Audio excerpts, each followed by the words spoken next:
Howdy and welcome back to the podcast. Good morning and hi. We have another really cool individual today here. We just finished with her husband just a little while ago, probably the episode that you guys just tuned into. So Mandy is on, and her husband was Sammy. And so definitely recommend going to listen to his podcast as well. But Mandy, thank you for sharing some time here today. I'm excited to be here. I'm so glad you got to meet my amazing husband, and thank you so much. I'm super excited. You did say he was an attractive man, and I think you're definitely right. He's a good looking man. And he's brilliant too. And he's very intelligent. Obviously, definitely a lot of nutrition information, a lot of really cool background in the health and fitness world. And then I think, health and fitness I think is a as a general term, but ultimately like exercise physiology and really understanding what's happening at a very fundamental level, which I think is probably more valuable than just what I think we understand as personal trainers. So definitely, a good conversation, a good dude, it seems. Yeah, he sure is. Well, I hope I can bring some value. Mine's a little bit different. Yeah, I'm excited. So, Mandy, tell me a little bit. How did you get started in the world of health and fitness? It's funny because I maybe some of your audience might be too young for this, but I remember as a kid the Richard Simmons like workouts that would come on TV, and myself and my younger brother, we used to do them all the time. I've always lived an active life. I think we did like Body by Jake, all that stuff in like the 80s. I've just always grew up loving to be active, outdoors, fitness, that sort of thing. So when I went to college, it was a natural transition for me, even playing sports all through my life, dance, everything. It was a natural transition to just go into, exercise and nutrition in college. But back in those days where I am from in Louisiana, there's not a lot of people that, I should say in the 90s, were not really taking care of their health, and it wasn't a priority. And so I kind of got my degree and I'm like, what do I do? There's one gym in the city that I lived in. And I'm like, what do I do? Nobody wants this. So I took a different turn, but I've always had the passion for health and fitness and nutrition. And then I ended up moving to Las Vegas, totally not even related, and started to work for my ex husband's company in sales. But when I went through a divorce and became a single mom, of course, the thing that I'm most passionate about was fitness and nutrition, because also during that time, I competed. After I had both my kids, I dropped like almost 30 pounds, not in a healthy way. And I decided to do my very first bikini fitness competition. And it was really crazy because I wasn't doing it for anyone. It was doing it specifically for me to really just to lose the weight, but then to get in shape. And so I earned my WBFF pro card in 2012, the same year that I got divorced, became single mom. I also that same year placed third in the world.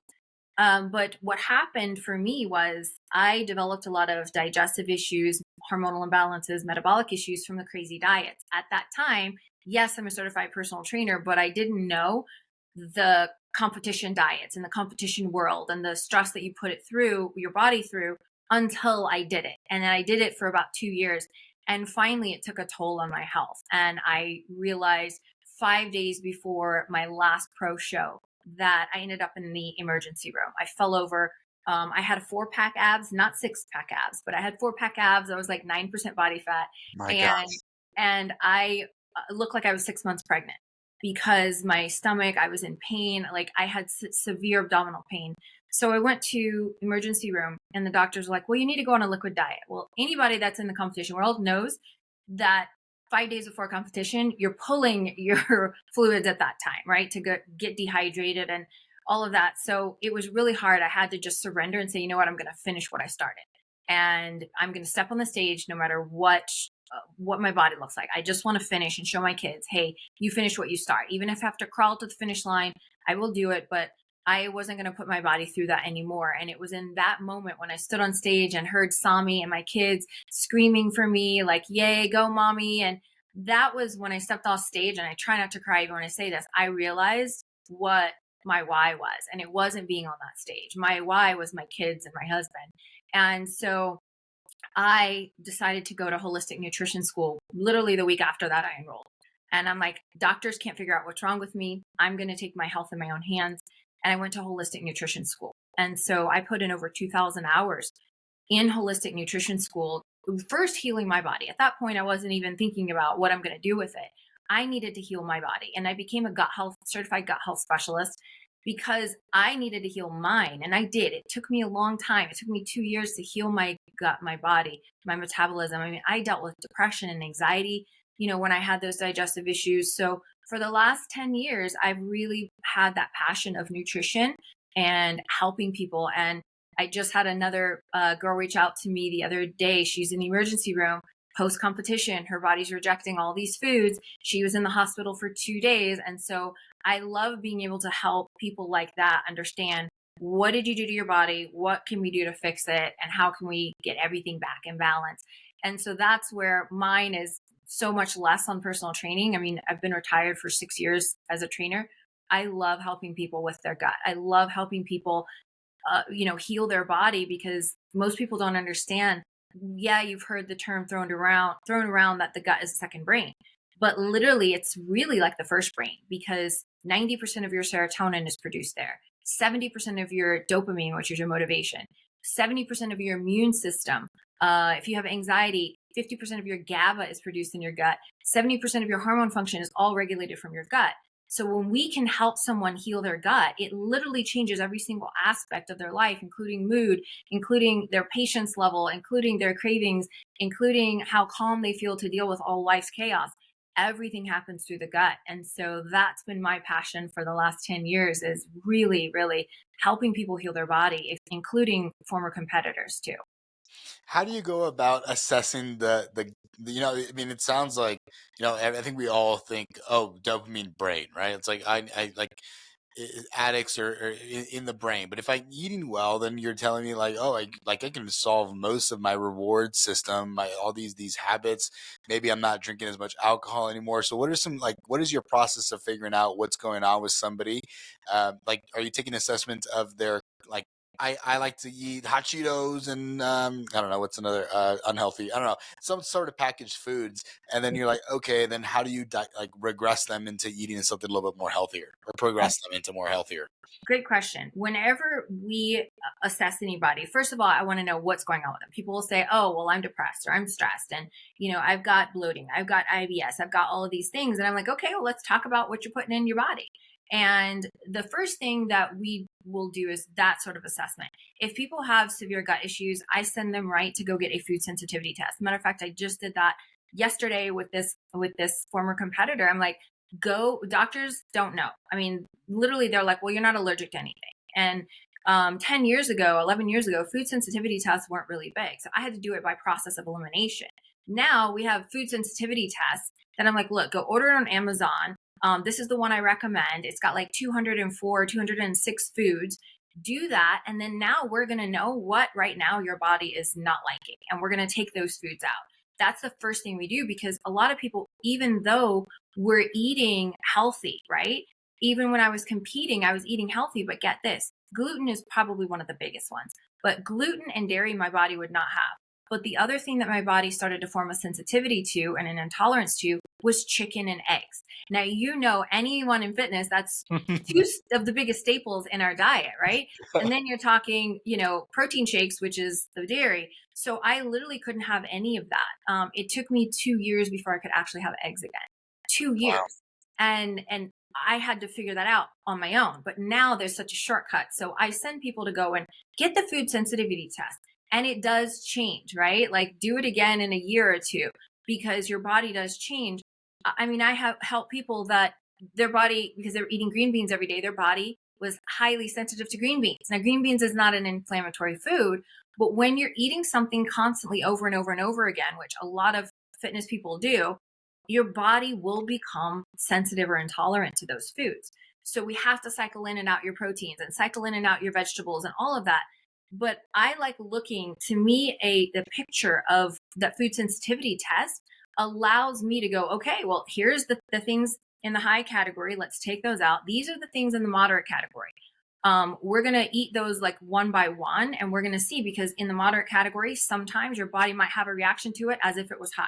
Other ones, no reaction at all, but we need to figure those out. Now, ones in the low, no worries. You eat all of that, because we want to make sure that we're choosing the things that are not causing inflammation in your gut, because when it causes inflammation in the gut, not only does it affect your cortisol levels, which is your fat producing hormone, but also your gut diversity is off, and that gut microbiome is not balanced. When it's not in balance, that's where your natural serotonin levels will stop producing. That's when your dopamine levels will stop producing. That's when you feel more anxious, and it's all because everything is controlled by our gut and this gut brain connection and the gut brain axis. So I dive into, let's take those foods out. Your body is like, no, thank you, I don't want that anymore. And then focus on the things that you can have. And we believe in balancing your plate, protein, fats, and carbs. And we believe in protein, fats, and carbs. And when I say carbs, I'm meaning fruits and vegetable carbs, not a bread carb, not even complex carbs the first 21 days.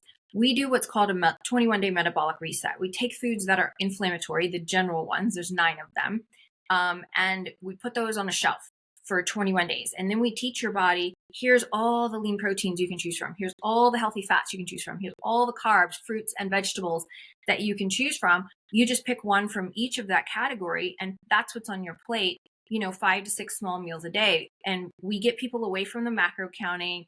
I used to do that. I used to have a food scale that I would travel to. I would take it with me in my bag, in my purse, to restaurants. And I would literally that's how like demented and horrible my relationship was with food. I literally would break it out in the restaurant after Wow. they would bring me my food. And to me, I realized, okay, I've got a problem here. And then I was terrified of fruits. Like I was like, yeah, I can't eat fruit. Like, so in my competition days, I had a very unhealthy relationship with food. And now we teach people like how to live with that food freedom. When you know the foods that your body loves and is good for you, let's focus on those. And we do, after the 21 days, we start bringing back in those inflammatory foods. Most people, because at 21 days, they have a new baseline, right? They have a new foundation where they're like, okay, the inflammation went down in their body. They went from fat storing to fat burning, and they have less inflammation in their guts. Everything's back in balance. Now you take those foods and bring them back in one at a time. And most people are like, oh, I ate pizza and oh my gosh, I thought I was going to die. And great. Well, what is your body telling you? Because now you can listen to it when you have a new baseline and hear what your body is actually trying to communicate with you. But most people don't want to listen to it, or they live in this constant high inflammatory state. So they can't even tell the difference of what their body likes and doesn't like. They're just putting whatever they decide they crave in it. Where here's the other really cool thing. When your gut microbiome is off balance, right? Like you're putting a lot of those unhealthy foods in, a lot of the good bacteria doesn't survive in that environment. And so now your gut diversity is more balanced to want and crave more of these unhealthy things, because you've got the unhealthy bacteria supporting that instead of the good bacteria trying to win. So that's why when we can take those things out, rebalance everything, now you'll notice like you crave less, you don't really want those things. Sure, we live an 80-20 rule all the time. But I also know when my body is like, ooh, that wasn't very good. Like within 24 hours, I know, but I'm very in touch with my body now. And so I teach people that after that 21 days, let's bring those things back in. Let's hear your body, like pay attention to it. How does it feel? Do you feel lethargic? Do you have some brain fog? Are you bloated? Is it making you go to the bathroom or not, one way or the other? Like, let's really hone in on that, and teaching people, once they listen to their body, they can go to a barbecue, a pool party, a restaurant, and know that what their body likes and what their body doesn't like. And then when that diversity is fixed in the gut, they're going to crave less of the bad stuff. And that is the real truth. Real truth. That is huge. I think, I mean, I love this a lot. So I did I think a similar kind of elimination diet as you. I did a precision nutrition elimination diet right about 2.5 years ago or so. And at that time, I mean, cheese was part of my life. I mean, everybody has queso, and everything was added like on chalupas. Very Hispanic diet, and so it was not until that point where I started to reintroduce foods. I think it's 30 to 60 days or whatever it is of that time where you can only eat the specific set of proteins, carbs, and fats. And I started reintroducing like, oh my, like I'm not that terribly like lactose intolerant. And then like one piece of cheese would make me feel like oddly foggy, and like my gut felt terrible. The bloating was instant, Mhm. like the gagging. I was like, I'm gonna throw up, like aggressive. And I was like, oh man, I guess I really am that. My body really doesn't like that Doesn't at all. matter. Dairy is not okay. And so I was like, Yeah. okay, well, coconut milk is our new option. And you know what? I feel fantastic. I feel like I have energy. My inflammation is not so terrible. Like, cool. And then I think it was once every 3 days you add in a new food and you write the notes on that food, right? So cashews make me sleepy. So in the middle of the day, if I'm going to be training people, if I'm doing in-person training, probably not a good idea, or before a podcast, probably not a good idea that I eat some cashews, Yeah. maybe at night as like a nighttime snack. And it does take time to go through, but what is that sensitivity that you recommend? It's actually called Everly Well. Everly Well, and it's on Amazon. There's different ones. I don't recommend like the hormone one or the allergy, like they test like I honestly like the one that I use and recommend. There's one that has 96 foods, food sensitivity, and there's one that has like it's either 204 or 206, something like that. I recommend that, and I get nothing for it. I don't work with the company. It's just the one that I found to be the most accurate. There's some hair ones, but listen, your hair goes out and things change in your body. So Yeah. to me, like the blood is that current snapshot of what exactly your body likes and doesn't like. And it's an at-home little kit. They give you the little thing. It's got like 12 little drops of blood. You seal it up, you mail it off, and then in 1 week you get an email with all of those lists of foods, high, and moderate, and low sensitivities. And it's just such a great eye opener. I have even friends are like, what do I do? I'm like, go do the food sensitivity test. That's going to tell you so much and found out husband and wife both, they were eating eggs every day. Their body doesn't like eggs. They took it out for a few months, let their body heal, took the right type of collagen to heal the gut. And then they were able to have it again. And it's just all about healing the gut and get the gut functioning the way that it's designed to. That is so neat. I'm going to turn my phone on Do Not Disturb because it's starting to annoy me. Sorry. And so what is the right collagen, and how long does it take to like heal that gut? Great question. So when I was in holistic nutrition school, one of our professors was like, look, go and make this homemade beef broth, right? So I went to the butcher, got the bones with the marrow, and there's a certain recipe with a little apple cider vinegar, and I'd slow cook it. And I had these mason jars. I have them lined up, sometimes the shape of a pyramid, and I'd take pictures. I was literally drinking it 2 to 3 times a day. I cannot drink bone broth to this day because I did it for a couple of years. But the right type is type 3, okay? There's different types of collagen. There's collagen type 1, which marine collagen falls under. That's great for hair, skin, and nails. It does nothing for your gut.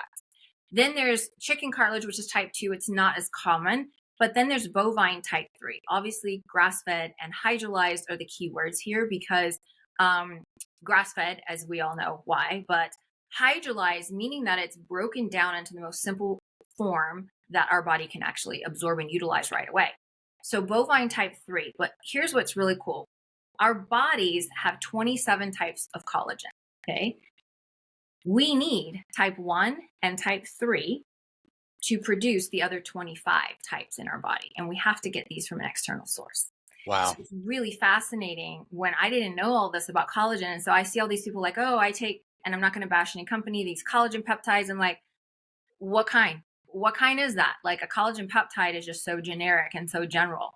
But when you really know what you're putting in your body, it's the bovine type 3, unless you want to drink bone broth like I did. And I can promise you I'm seriously, now I smell it and I'm like, oh, I can't, because I did that for so long, but that was all I had then 10 years ago to heal my gut. And that's the one that actually helps the gut lining, the bovine type 3. It helps that gut lining heal so you can absorb nutrients. People with leaky gut, IBS, guess what? There's those little microscopic tears in the gut lining. So you need that type 3 in order to heal the gut. But you can't at the same time be putting all these inflammatory foods in, causing more inflammation. So they're kind of working against each other. That's where we take those out and then do the 21-day metabolic reset, but healing that gut lining. So now your body can process and digest food at the same time absorb the nutrients that our bodies actually need for us to not be deficient in vitamins and minerals and enzymes and antioxidants. That's the other thing that triggers a lot of health issues when people are so deficient, and a lot of competitors are deficient in those important micronutrients, vitamins, minerals, enzymes, antioxidants. I didn't even know I was eating macros, right? Macros are like a brick. If you're building a brick house, the macros are the bricks, protein, fats, and carbs. That's your bricks. But the mortar that holds it all together, that is your micronutrients, vitamins, minerals, enzymes, and antioxidants. And that's not taught to personal trainers. That's not taught to fitness competitors. You need those important micronutrients, and we cannot get it all from our food today. Our food, unfortunately, as you know, is very overprocessed. Our soil is depleted. It's overturned. So we might be eating something that looks pretty and it's all organic. But what happens is that it can be cross-contaminated, first of all. Second of all, it's either ripens on the way to the grocery store, or it's sprayed with a chemical to produce the color so that it looks pretty when they put it in the produce aisle. And so we're still missing a lot of those important things. Like if you took a bag of spinach from like 1980, today you would have to eat 12 bags of spinach to equate the same amount of the micronutrients in that bag of spinach because of the way that our soil is. Apples, you need like 8 apples to equate one from back then, from 40 years ago. This is where people aren't understanding why it's so important to supplement. We have to, because our food does not have everything our bodies need. And when we're deficient in a lot of those micronutrients, if you're building that brick house and you've got big holes in your mortar, right? And you've got missing mortar over here because you're missing those important ingredients or micronutrients. Now what happens, that house is not going to stay solid, right? And then honestly, health issues, disease all starts from a lot of vitamin, mineral deficiencies. So this is where we really teach about filling in those nutritional gaps of what we can't get from our food, healing the gut so the gut can do exactly what it's designed to do, healing the gut so we have better mental wellness. I mean, you even mentioned about brain fog. It does all come from our gut. It 100% comes from our gut. So, it's just when we get down to this and healing this, to me, it's been amazing to touch tens of thousands of lives over the last few years. I just love being able to educate people because they don't know. And when you go and Google things, you're getting, oh, here, try this water cleanser, try this crazy diet. And we're anti-diet. We want to feed your body what it's not getting, not take more away. We want to let that inflammation go and just allow your body to do what it's meant to do. So then what can I add to my diet that's going to I think this is where part of the reason I'm asking is very, very selfish, right? Hopefully other people can get something out of it too, right? But like I've added in some, what are they called? The probiotic pills to my life, and is that a good additive? Is that something that generally that we can add, or if what I'm eating in association with that, if I'm having bad bacteria in there, ultimately they're either going to lose or they're eating at the wrong things, so they don't survive at the end of the day. How does having like more acidity in that diet like impact the environment that those bacteria are in? Like if I'm having coffee every day, or if I'm doing all these things, what are those impacts? And then what can I add into my life outside of the 1 and 3s are good, but if I can't get all my nutrition, which I 100% agree, it's like, unfortunately, I mean, the facts are the facts. Our soil just isn't providing. It's not living, nutritious soil. No. And so, what can we add into our lives that is going to be more beneficial for us? Well, any type, honestly, I don't want to say any type.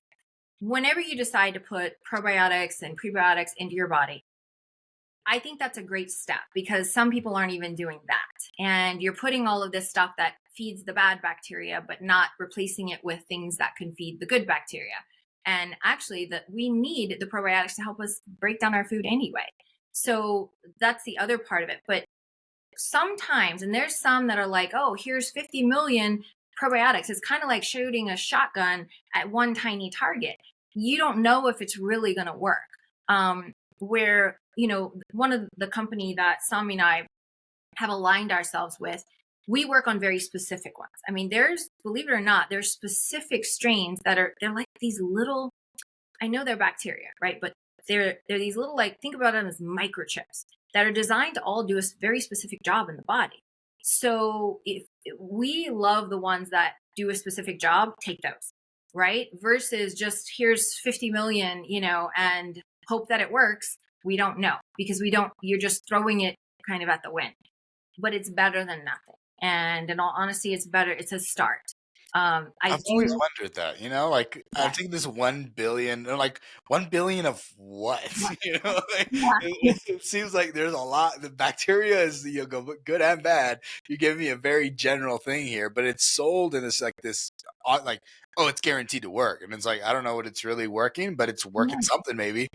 Maybe. I think it's kind of funny too. But again, prior to 10 years ago, I did the exact same thing. I'm like, well, let me just take this and hope that it would help. Did it help? Not always.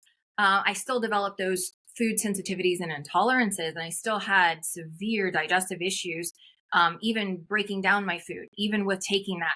So now I understand that there are ones that do a specific job. Like, it's not like, I'm trying to think of the word. I mean, the shotgun is kind of a good analogy, but when we are able to take these microchips, basically these little smart microchips that are each designed to do a very specific job, and we put the right ones in to do just that, that's what changes things. Like, you might see me drinking this right here, which is happy juice, and I'll use this as an example.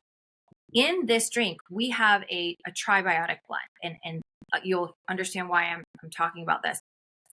Prebiotics, uh, probiotics, and phytobiotics, but three specific strains that do a very specific job in order to help the gut produce more serotonin and dopamine. They're not for digestion, right? Like, these specific strains are not for digestion or for leaky gut or for processing your bad food. Does that make sense? Like, Wow. these in here um, are specifically designed to help the gut produce that serotonin, dopamine, and GABA. So literally, it's called happy juice for a reason, because it's helping the body feel happy. But there's only three strains of probiotics in there, very specific strains. So we've been able to figure out, how do you take specific ones to do that very specific job. Now we have other ones that do other things. And to me, that's what it's about. How can we narrow it down, knowing what, and not just say, oh, okay, sure, here, go buy a probiotic over the counter. I can't promise what that's going to do. But when I can help somebody and know, let's take these foods out, let's get something very specific that's going to do a specific job that we want it to do in your gut, not necessarily mine, but in your gut, then that's where people are going to see the most benefits from it, instead of just taking something and, hoping and praying for it. That is so cool. You know how much information, like I think it's just it's helpful when other people have done the research, that have gone through the work, and it's I think it's always fun to hear from someone who has lived it, that has done the reading, that has gone through the trials, and is actively living that life. It's just it's fun to hear, because it's not an area that I am super proficient in. Uh, I know exercise physiology to some extent, but you can get very specific in these kinds of things, and so like gut microbiome is one that is, I think, a big um I don't know, craze right now, but it's something that everybody is talking about, and how do you Yeah. align and balance, and so I think it's really interesting. Yeah, because so many people, with the way that our food is, they're having more gut issues now than ever before in the United States. And by the way, when we travel a lot, my husband's from Finland, my daughter lives in Spain going to college, but we travel a lot. Like, we're getting ready to go to London and Finland next month. But the food quality there is so completely different. Like, even 10 years ago, we went and I was so afraid to eat. We were in Italy, and I was in Rome, and I was terrified back then to eat pizza, because I knew between the dairy and the gluten, I'm like, oh, I'm going to hurt for days. We're on vacation. Like, I don't want to do this to myself. And Sami was like, no, babe, just trust me and just eat it. It's very different here. So I'm like, okay, let me see. I didn't have any issues, none. And now, even like today, my daughter has better gut issue, a better gut health in living in Spain than she did here, because the food here, unfortunately, and the standards here are very low, and people have more gut issues, especially from, whether it's heavy metals that are in our food, a lot of things that are synthetic and artificial in our foods, as well as the soil, the pesticides and herbicides, the GMO, this fake, genetically modified food, that all causes so much digestive issues. And then when people start with digestive issues, it literally leads to other health issues in their entire life. And it just is devastating for me because I'm like, okay, I got to help somebody with their gut, because to me, that's the root of everything. Instead of just fixing a symptom like doctors, I believe there's a time and place for medicine, but doctors treat a symptom, right? They'll give you a prescription for this symptom, and then then it causes some other symptom, and then you got to take another drug to combat that symptom, and then you end up knowing that you're on like 6 to 8 medications for one thing that, if we fix the gut, will naturally reverse itself and heal itself, and then it changes those symptoms. So it's just crazy. Honestly, the food quality here, it's just really sad. It's sad, and we can only do our best, because yes, we do know that to eat all organic or to eat that way all the time, it is a lot more expensive. We know, gosh, what the whole egg thing in itself is crazy. Yeah. The egg cost of eggs right now is like $5 an egg, but it's ridiculous. And whatever we can do, I believe just taking those steps, eliminating the things that are over processed, eliminate the things that are not healthy for you, because that's really throwing that gut microbiome off. And then it's going to make your gut crave more of it. It's crazy. I don't know if you know this or not. I'll share a really cool thing. So, sugar has the same exact effect on the brain as cocaine. Exactly. Okay. They've done scans and seen it. Did you know that cheese has the same effect on the brain as morphine? There's actually a chemical in cheese called glutamorphine that gives your brain that same feeling, which is why cheese is one of the hardest things for people to quit eating. And it's one of the most unhealthy things. But it is the hardest thing because your body is addicted to that feeling, that glutamorphine feeling, which is very similar to actual morphine. So it's really crazy, the stuff that's in our food. It's like, it just blows my mind that it's okay, but more so that people don't know, and people don't realize, well, what can I do to be my own health advocate? I mean, it's sad, but whatever I can do to like help more people and educate more people, I'm very passionate about it. I'm sure you can tell. But I mean, I can obviously I can relate, right? I think it's because there is so much information out there. I think it can get overwhelming for someone who is blue collar worker. They're working, or like they're a nurse, or they're working 12-hour days, and they're coming home, they're tired, and then now they also have to worry about what they're getting at the grocery store, and it's like, oh man, like that, I don't know what to eat anymore. Mhm. Everything's wrong. Everything's bad for you. Cholesterol from eggs is terrible. Sometimes it's not terrible. And it's like, who do you trust? Who do you look towards? And so, I mean, I definitely get it. And it is overwhelming, even for someone who is in the industry. It's frustrating to hear even about like different fads or different exercise plans. And it's like, it's if someone that does who isn't educated in this specific field, they would probably feel as overwhelmed as I do if I'm talking to someone who's an electrical engineer or a computer scientist talking about C++ and Amazon Web Services, and I'm like, yeah, dude, sure, like I don't know enough to combat one way or the other, and so it's frustrating because I think that health, simple health shouldn't be a luxury. I understand that to some degree, like peak wellness and peak performance can be, and it can get expensive. But just to have your basic needs of just good, healthy nutrition shouldn't be where I'm paying extra money for my chicken, where it's like $4 a pound more, and I'm trying to feed a family of four. Like it's a lot. It's not easy, and I just so I want to, like, how can I choose the right foods if for someone that may be listening that doesn't have that ability to purchase the organic, like how can they figure it out in a way that can be more simple and like trial by error. We know, like a fun fact, I didn't know that glutamorphine was why it's so difficult to quit cheese. It makes, I think it also helps the individual whenever they're struggling to not just like blame themselves and say, oh, it's Mhm. my fault that I can't quit sugar, it's my fault that I can't, I'm just not good enough. And it's like, no, no, no, no. The system isn't working for you. Okay. Yeah, Like it's it, not designed to support you. so it's okay that it's hard, but just realize that it's hard and then make those, like, do your best to make those different selections. And over time, you're gonna get better. And like, you know what? I don't really need the cheese anymore. Yeah, you don't, and good on you. It may have taken you 6 months to finally like get to the point where you're not having it every single day or not having it at all. But you know what? You got there, and so I think it's accessible. It's just making it known that all these things are out there, and then like get some vitamins. Get. I think a common one is what are they called? Nightshade vegetables is another one. Like we kind of, I think we tend to want to stay away from nightshades. Is from what I understand. You could definitely educate me if I'm wrong here. But is that true? I mean, that tends to be something I've heard. So let me go back to nightshades real quick. So nightshades are not bad for you. It has to do with if you have a autoimmune issue like Hashimoto's or something. We say stay away from nightshade vegetables.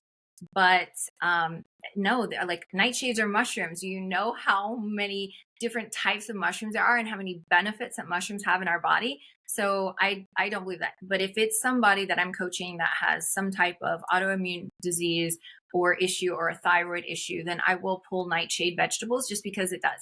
But for everybody else, not really. There's a thing, and you can go look this up on Google, the Dirty Dozen. So those are the ones that you really want to make sure that you buy organic as much as possible. Those are the ones that are most contaminated with pesticides, herbicides. A lot of them are GMO. So if you at least look at the Dirty Dozen list and like for strawberries, for instance, buy organic strawberries. Like there's ones that I would say those are the 12. If you're going to buy them, buy organic. The rest of them, buy if you can. And it's very controversial, but it's really interesting how much more expensive something that is organic, no hormones added to like the chicken and stuff. They're not, filled up with all of this saline and all of this stuff. It just goes to show you that there is a big part of our government that doesn't want you to be well. It supports sick care, not wellness. It supports the sick care, and it just feeds that. Why? Because the big pharma and FDA, they're all tied in together. So you really just got to educate yourself. And there's always new diets. I don't believe in diets. The word makes me absolutely cringe because I don't believe in diet. I believe in what do I need to feed my body? Protein, fats, carbs, and carbs I mean fruits and vegetables on my plate to balance my blood sugar, to keep my body like this in the blood sugar range instead of dropping really low like intermittent fasting, or then you have a big meal, a cheat meal, which we don't even do. It's way up here and then it crashes and then your blood sugar's all over the place. It causes you to store fat, crave more. And it's just, we teach people how to eat normally. And here's a good example. You didn't have a baby, but I had two. I have two teenagers. But when babies are born, they nurse or they have formula, a bottle, about every 3 hours. That is how our bodies are designed to process protein, fats, and carbs in mother's milk, in formula, which is the closest thing to it. But we're designed to process protein, fats, and carbs every about three hours. But somewhere along the line, we decide, no, that doesn't work. I'm going to stop eating in this time zone and I'm going to start eating in only this window and I'm only going to eat these things. And really and truly, we focus on getting the body back to that reset, new foundation, just as when you were first born, processing those protein, fats, and carbs the right way. And that allows you to live with the food freedom. Again, we still have, last week I went and had a big old juicy burger. It makes my mouth water. I don't stay away from that stuff, but I know the rest of the time, and I don't even call that a cheat meal because cheat has a bad connotation. It's a negative trigger word in your head, like, oh, I'm doing something bad, I'm cheating on my diet. No, you're not. You can have those things. We call them gratification meals, appreciation meals. Appreciate your body, go reward yourself. But it has to do with our mindset too around food and how we look at it. But it's that 80-20 rule. Once you know what foods your body loves, keep eating those and cycle them in and out, and then have the inflammatory foods, have the appreciation meal and the gratification meals. That's okay, but it's about what is the foundation of your daily life look like? What are you choosing? And just becoming more aware. Because I think no one in their life says, oh, I want to be sick and I want to be in a wheelchair when I'm older and I want to have arthritis and I want to have diabetes, because you know what? I don't care about then. I'm only worried about right now. I'm going to eat whatever I want. I'm going to eat all this crap food. And I don't care what that's like. I don't know about anybody else, but most people are like, you know what? I want to be playing with my great grandkids when I'm 80 years old. I want to be traveling the world.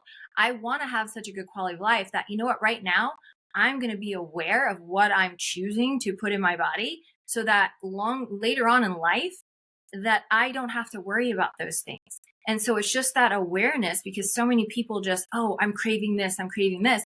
But what you're doing is you're feeding that unhealthiness in the body. And then that's where the disease starts. So it's really up to us to just become more aware of what should I be eating? What things are, not good for me? And don't worry about a diet. If you're giving your body what it's meant to have and you're healing the gut, then your body is naturally a fat burning machine. We are born to be fat burning machines. It's just what you're putting in might slow it down or cause you to store more of it. It's your choice. And it's just becoming like, I'm not a victim to this food jumping in my mouth. I'm not a victim. It jumped in my mouth and I couldn't help myself. It's taking responsibility. Like, no, I'm going to choose differently. I'm going to be 1% better today. What 1% what choice can I make today that's 1% better than I was yesterday? And just being more aware and working through that. And working on the mindset around food. I was terrified of carbs for years. I mean, I literally was like, I can't have that, and now to have a healthy relationship with food.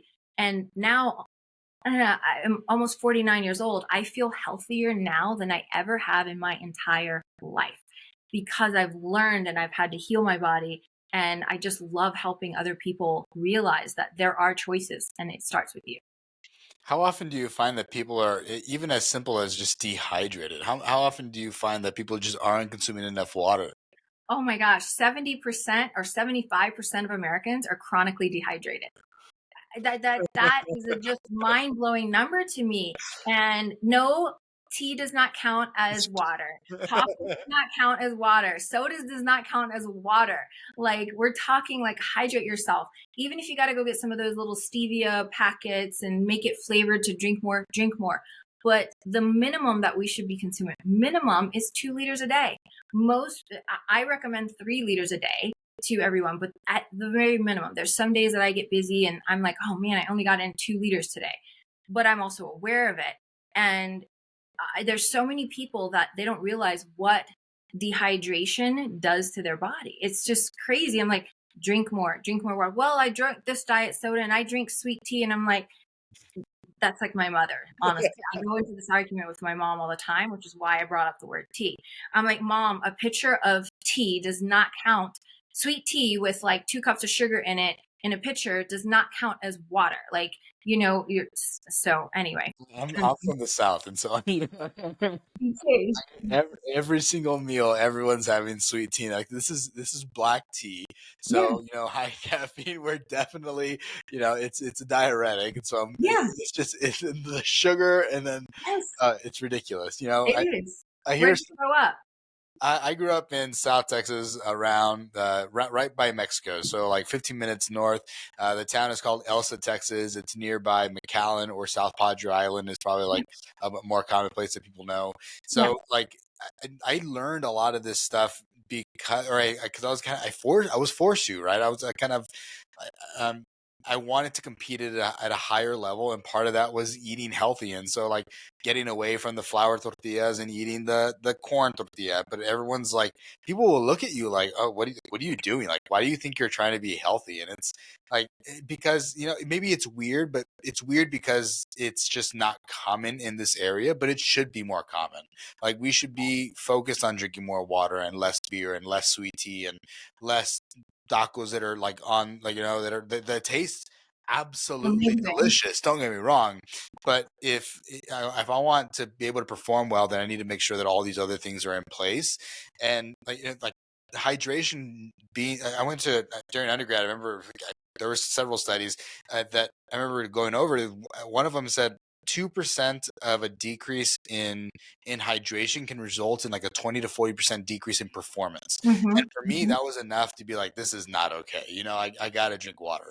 And I slack for sure day to day. There's days where I could have more, but I'm at like, if I'm working out or if I'm having an active lifestyle, it's it's even more water than that. And then you have to know, okay, am I a salty sweater? And what is like, do I need to add some extra electrolytes to my Electrolyte. diet? It's Yep.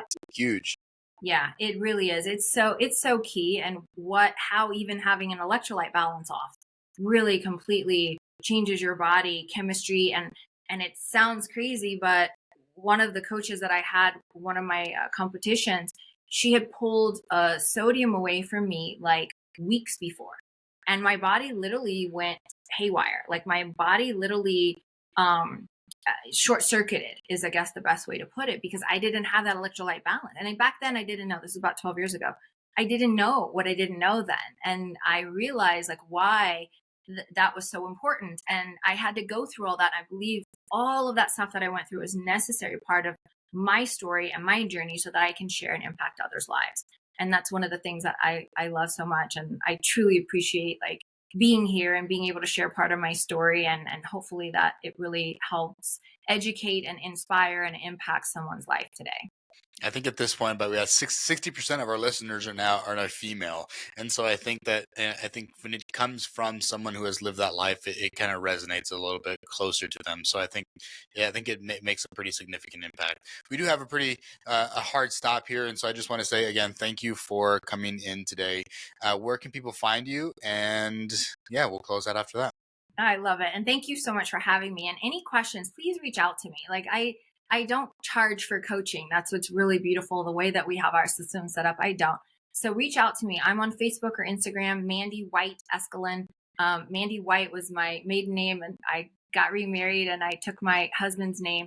But Mandy White Eskelin on Instagram, on Facebook. I have lots of educational reels on my page. I love educating people about gut health, mental wellness, nutrition, that sort of thing, because I want people to be able to have one little nugget that they can take away a day, and hopefully that changes their life. But reach out to me. I'm happy to answer any question, connect with you, make recommendations. I can give you that specific food sensitivity test and even help you once you get that results back. Awesome. Well, thank you again, Mandy. And thank you all for tuning in. Cheers. Make sure you go share, like, subscribe, do the whole thing. Thank you. Awesome. Okay. I ended the recording. It's good to go. I'm just going to.